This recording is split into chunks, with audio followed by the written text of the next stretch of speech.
We continue this afternoon's press conference. We have head coach Pascal Jansen. If you have any questions, please raise your hand. We'll get started with Roberto. Hi, Pascal. We've talked about consistency for a while, and the team has had its ups and downs. Now, you had a very good game against Toronto. How do you continue that against Charlotte on the road? Yeah, that's the interesting question. That's what I have been talking about with my boys as well. I said to one of your colleagues just now in another interview that I hope we are at that point that we have learned our lessons throughout the first part of the season, first half.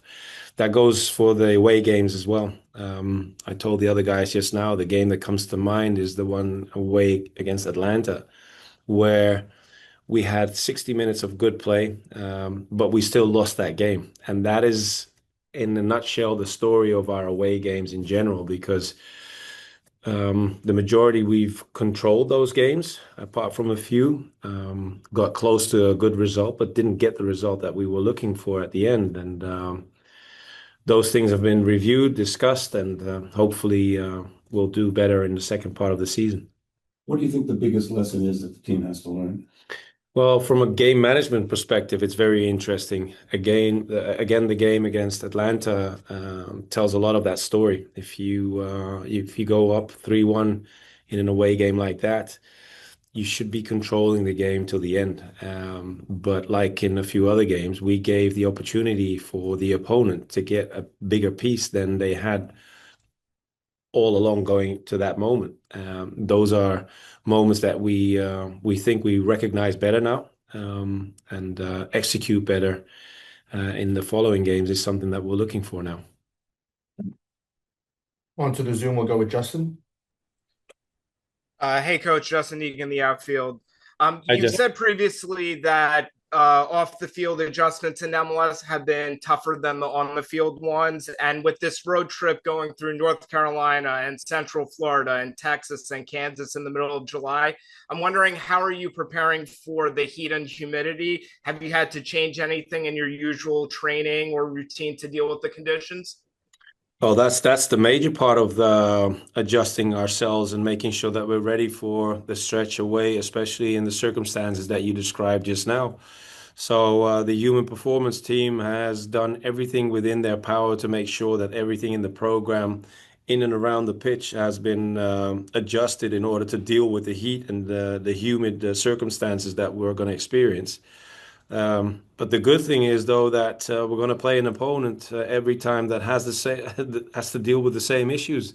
So for us, it's major. It's the majority of our approach is about making sure that our away stretch is better on pitch in game management perspective than we've done in the first part of the season.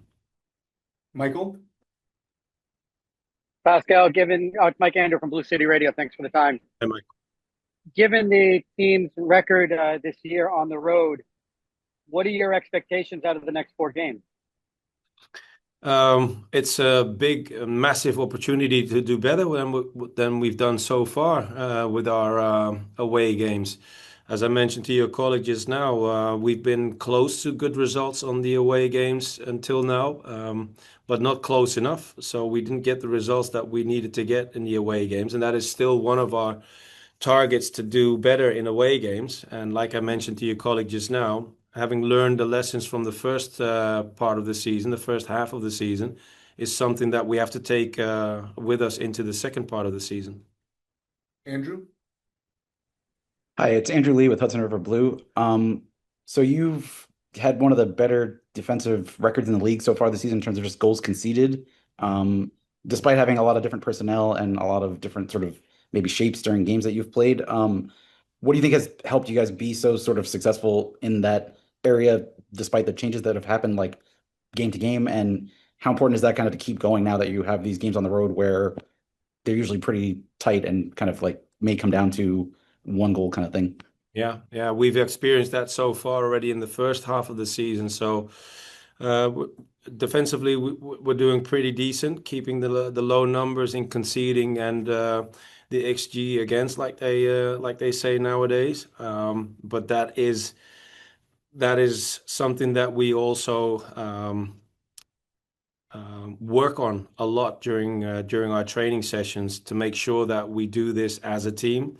You see the amount of work that everybody puts into the game, from the attack to the defense, is tremendous. So that is the key factor in this whole story. If you want to be successful as a team, you have to defend in our approach as a team, nobody excepted. And throughout this process, you also see that the offensive side going forward and creating chances and scoring the goals is in an upward trend as well. So we hope to continue this trend. Chris? Hey, Pascal, Chris Campbell from the outfield. Alonso Martinez only had one shot last match, and I know he was returning from international duty. Do you think with him more around the squad now, you expect him to be more involved in the offense going forward? Thanks. Yeah, that's quite obvious. If you look at Alonso as an individual in the game against Toronto, he was nowhere near the offensive positions or actions that he is in normal in has been in normal games in the other games. However, he's aware of this, and of course, he's been on the road and traveling a lot and playing a lot of games for the national team as well. So Alonso has shown that he's a human being as well, and hopefully we've got him back to his normal behavior again going into this match, because I foresee a lot of opportunities considering the fact how Charlotte play as well. Kristen? Hi, Pascal. In the last game, two of your fullbacks managed to get on the score sheet. I'm curious, what does that say about the team's tactical identity and how you want them to play? Yeah, interesting question. You see, with Kevin and with Micha, we have different profiles compared to Tavon and Burke. So for me as a coach and our staff, it's very interesting because our approach can also be different going into a game or tactically during a game. And what it tells us that the offensive mindset that we bring into every game or try to bring it into every game is also important, that from a fullback position that you recognize the opportunities and the moments to engage yourself. And these two guys did it quite spectacular in the previous game. And as I said, it gives us a lot of weapons going into every game. Great. Thank you very much, everybody.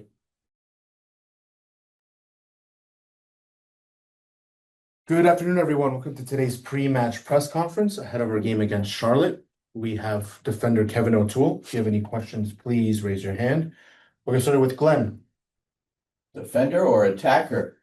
Yeah, nice goal. Thank you. I wanted to first ask about Matt Freeze. You wrote that article last year, which really helped indicate how close you two are.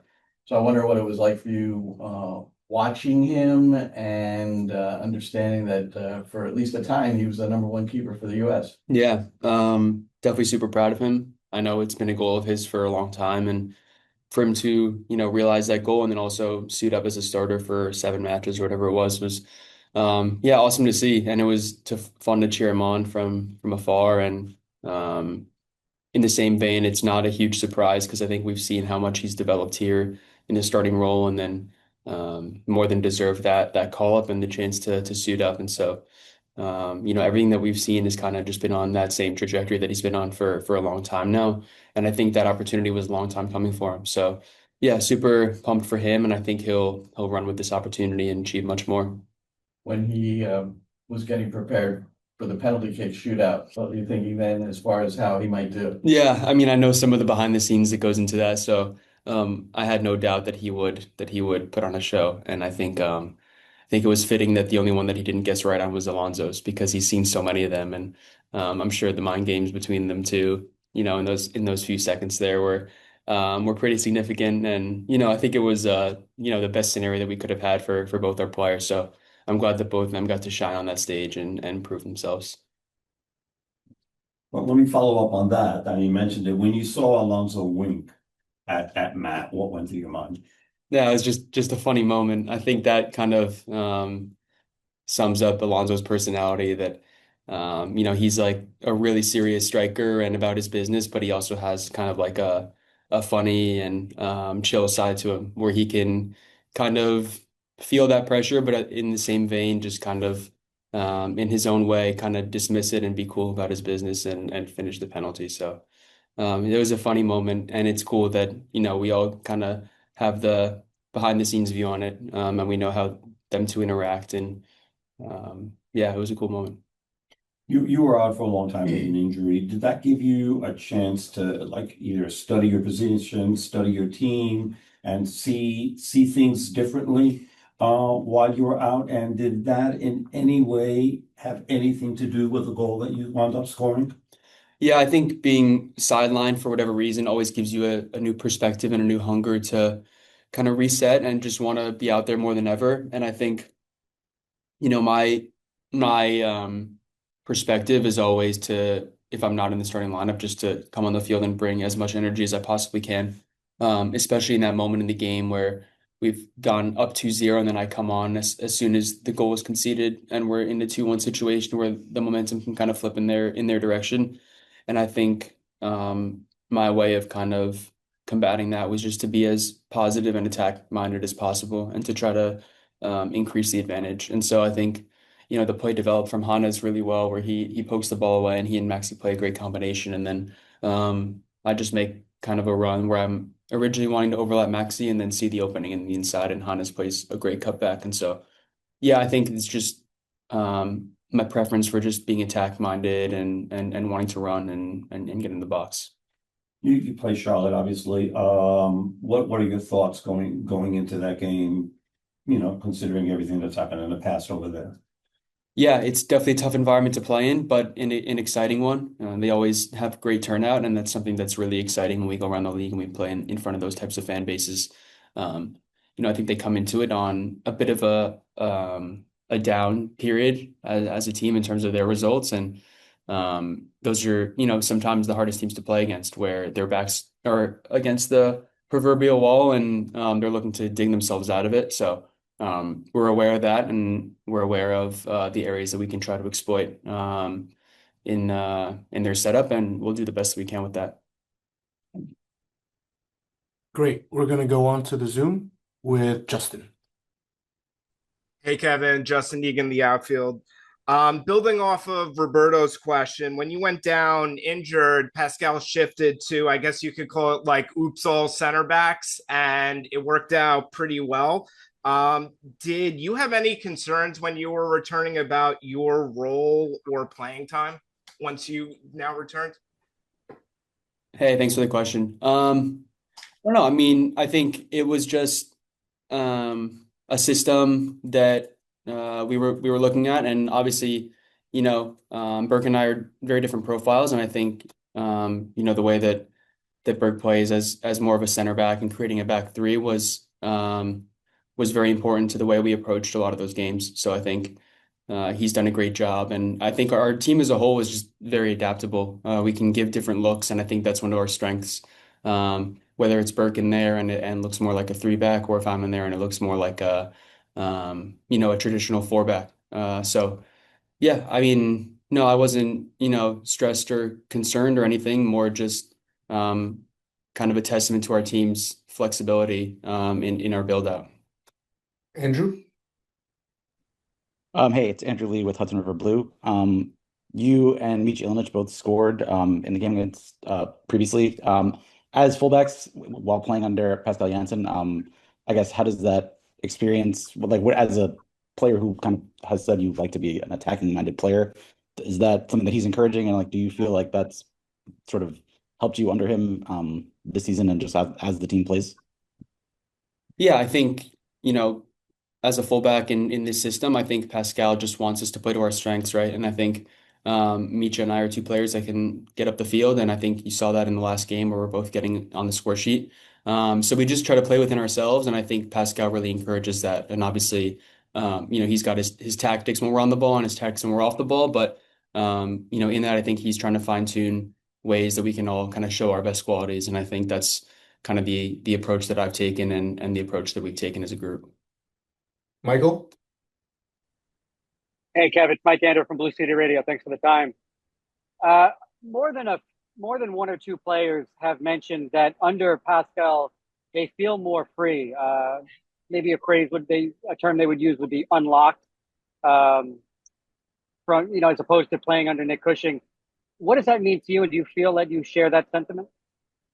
I mean, yeah, it's been great playing under Pascal. I think he's brought some different ideas into the group that have been quite useful this season.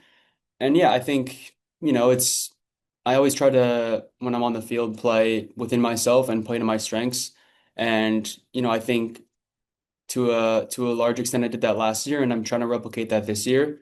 Obviously, there's little nuances of the game that are going to be different when you're playing under a different coach. And yeah, I mean, I feel great and confident, and every time I step on the field, I'm going to try to exhibit that. Chris? Hey, Kevin, Chris Campbell from the outfield. Just curious if you were able to see the giant pigeon float earlier this week and what your thoughts are on that and the pigeon moniker. Thanks. Yeah, I actually missed the pigeon, but I definitely saw it on Instagram plenty of times. So yeah, it was kind of a cool marketing tactic that we did. I had no idea about it until I saw it on the Instagram page yesterday. But I do think it floated right by my apartment down the Hudson River. So I wish I could have seen it, but we were here training, so I think missed it in the morning. Anyone else? Great. Thank you, Kevin.